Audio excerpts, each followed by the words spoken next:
Good morning, my plant-loving friends. Welcome to your Daily Plant Pulse, a podcast-styled series rooted in my deep fascination with plants.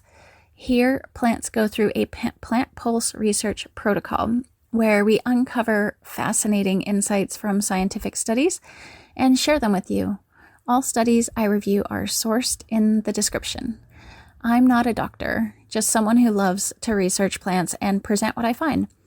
Our 9-part series takes you from an introduction to the plant through amazing studies and even an occasional bonus episode. Be sure to check out our Plant Pulse playlist where all of our episodes on all plants will be. And when a plant profile review is complete, explore our Living Library playlist for an in-depth consolidated review. We dig deep into history, forgotten studies, and untold stories so plants can have a voice and their story can be told. Welcome to episode 3, where we dig into the challenges plants encounter. We'll highlight key areas like soil and nutrient issues, environmental stress, and pests and diseases, while also sharing strategies about other factors that can affect their growth. So let's get digging. Today we are diving into Dioscorea yams, yet again one of nature's under-recognized and underutilized powerhouse. In this episode, we'll explore common problems that can occur while growing yams, what causes them, and how to recognize these issues before they impact your harvest. Now, Dioscorea yams thrive in tropical and subtropical regions, typically USDA zones 8 through 11. Areas outside this range may experience stunted growth, poor tuber development, or leaf damage. Environmental challenges are often the first reason for poor yam growth, but the good news is most are preventable. The frost or cold causes blackened, drooping leaves, and young shoots may die. This is especially an issue if you're in the springtime. You don't want to waste the tuber's growth on late frosts. So protect your vines with mulch or frost cloth when temperatures dip below 60 degrees. In cooler regions, start yams indoors and transplant only after soil stays warm and is frost-free. Now, excess heat leads to curled or scorched leaves. You're going to want to provide 30 to 40% shade cloth during peak heat hours. That's basically in the noontime. And water deeply in the morning to maintain even soil moisture. You can also keep in mind what you're trellising up. If you're doing a living trellis, you can actually choose plants that create some sort of shade during the afternoon, like Mexican sunflower. If you can grow that in your region, that would provide shade for the plant so it's not always taking on that light. Now, too much light is actually a possibility with yams. Sun-bleached leaves lead to little and slow growth. So yams thrive on about 6 to 8 hours of bright light, and you'll just want to adjust their placement or trim nearby vegetation to balance sun exposure based on what they're getting. Now, wind can actually damage your plants, and that's another reason why trellising up living plants can help, because as the wind blows, if there's a plant they're growing up, then that plant is going to help break that wind. Wind can cause torn leaves and broken stems, and that can be detrimental to your harvest if it's, the stem right at the top of the root before the yam has started rebuilding its root. They basically give everything during the summertime to their vines. And as far as humidity goes, or extremes, low humidity will dry the leaves out. High humidity invites fungus. Your solution for those is low humidity. Lightly mist your leaves during dry spells and during the day. And high humidity, you're going to want to keep in mind air circulation between your plants, especially if you're in a humid region, to prevent fungal buildup. And just an observation tip, you're going to see issues in the leaves before you start having issues with your tubers. So if you pay attention to your leaves, discolored, curled, or brittle leaves usually indicate environmental stress before the roots are even affected. And yams are highly sensitive to soil and nutrient balance. The health of their tubers reflects what's happening underground. So nitrogen deficiency is basically observed when there's yellowing leaves. If you start getting that, then you'll want to apply diluted compost tea or organic nitrogen source like blood meal early in the growing season, just to avoid that from ever happening. Now, phosphorus deficiency actually turns the stems purple and even leaves. If that happens, do the same thing. Add bone meal or even wood ash to ensure soil pH is near that optimal 6.0 to 6.5 range, because the pH is what optimizes phosphorus uptake. As far as potassium goes, brown and dry leaf edges is what is observed with potassium deficiency. You're going to want to use potassium-rich organic fertilizers such as banana peels or kelp meal.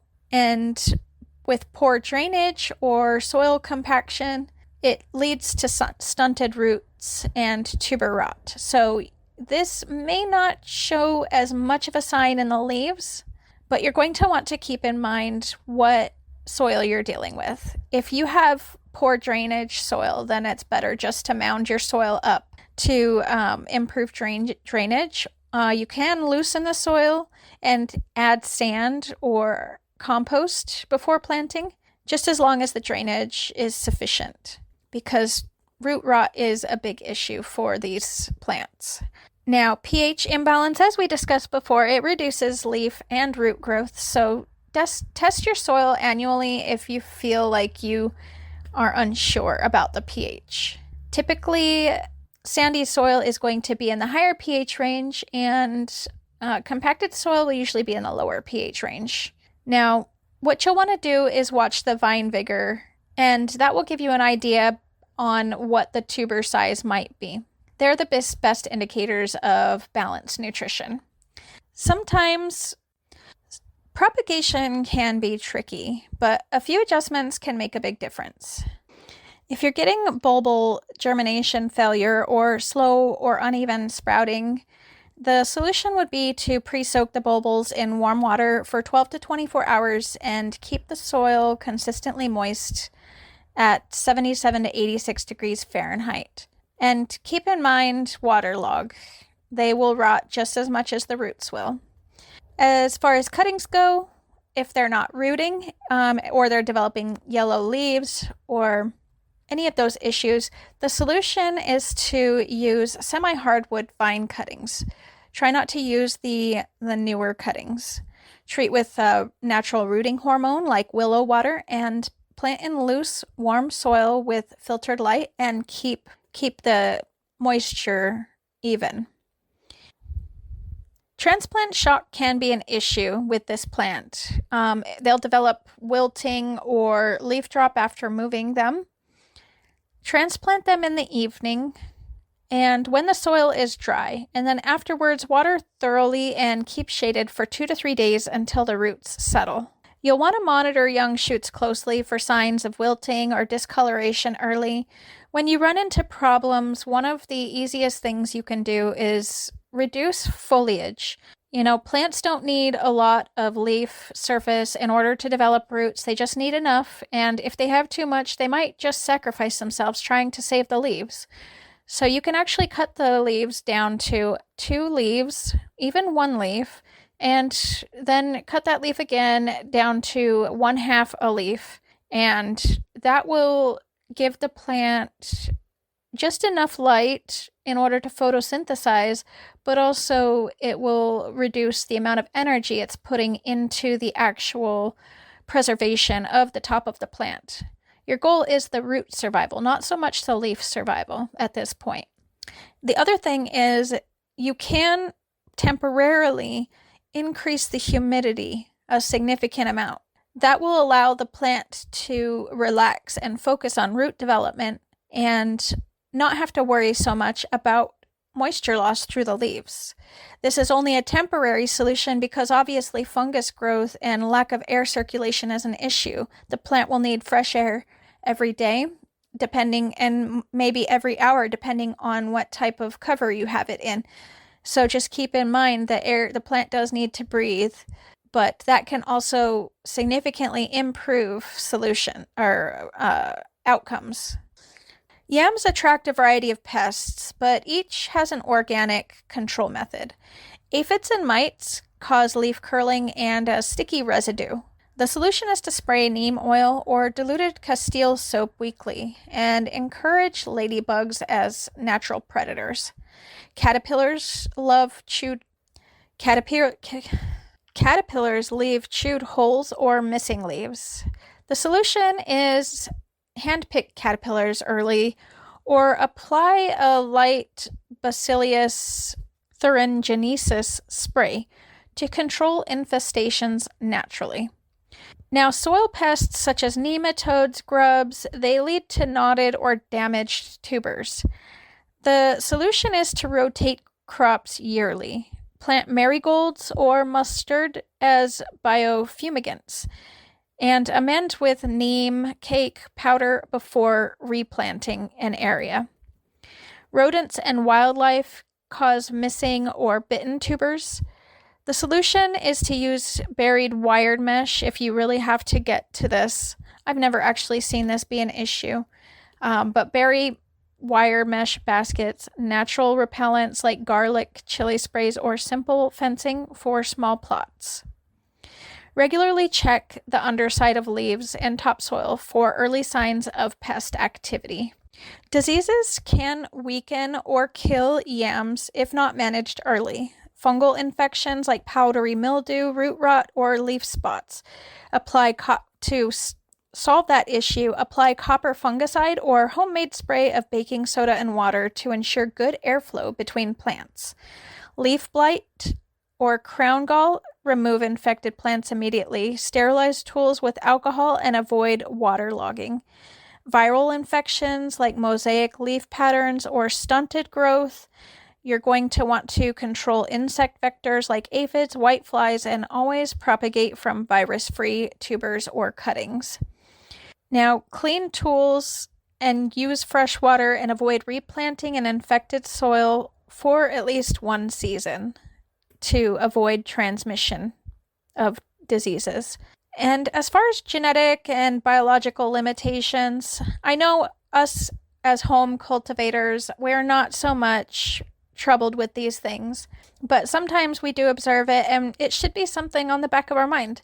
Weak cultivars struggle under stress or drought, so if you notice some plants are struggling while others are not, maybe you should eat the ones that are struggling and replant the ones that are doing great. And you'll want to also keep in mind, if you're purchasing varieties, purchase or trade varieties that are resilient in your area, and learn about the different cultivars. Reduced resistance to pests and diseases increases vulnerability, and save only seed from healthiest or most vigorous plants to encourage natural selection. And if you get uneven germination, it's caused by genetic variability. The solution is to test multiple cultivars in small plots to identify which thrives best in your microclimate.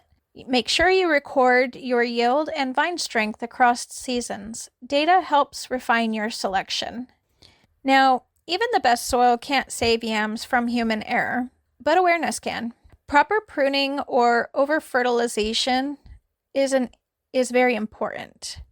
You want to make sure you're not improperly pruning your yams. It can cause growth to halt. It can burn roots. So prune lightly just to train the vines. Use moderate organic fertilizer once the vines are established. Watering too much or too little stunts growth. Keep soil evenly moist, never soggy, and water only when the top notch is dry. Weed competition causes overcrowding, or even planting your own plants causing overcrowding. That reduces space and nutrients. So maintain at least 3 to 4 feet between plants and mulch to suppress weeds naturally. If you are going to plant something directly near the plant, make sure it's something that benefits your yam, such as a marigold to help with nematodes, or nitrogen fixers such as a legume. And make sure you regularly inspect for signs of nutrient competition or overcrowding before tuber bulking begins. And keep in mind, environmental pollution is a thing that we deal with these days. Contaminated soil, water, or air can impact leaf health and tuber growth, and also quality of tuber. Yams have been known to uptake some heavy metals, so keep in mind the quality of your soil when growing yams and other plants. That wraps up today's Plant Pulse on tackling the challenges of growing this plant. With every episode, we're not just learning how to cultivate, we're gaining practical wisdom and deeper insight into the plant world and even ourselves. I'm grateful to share this journey with you, so thank you again for joining me.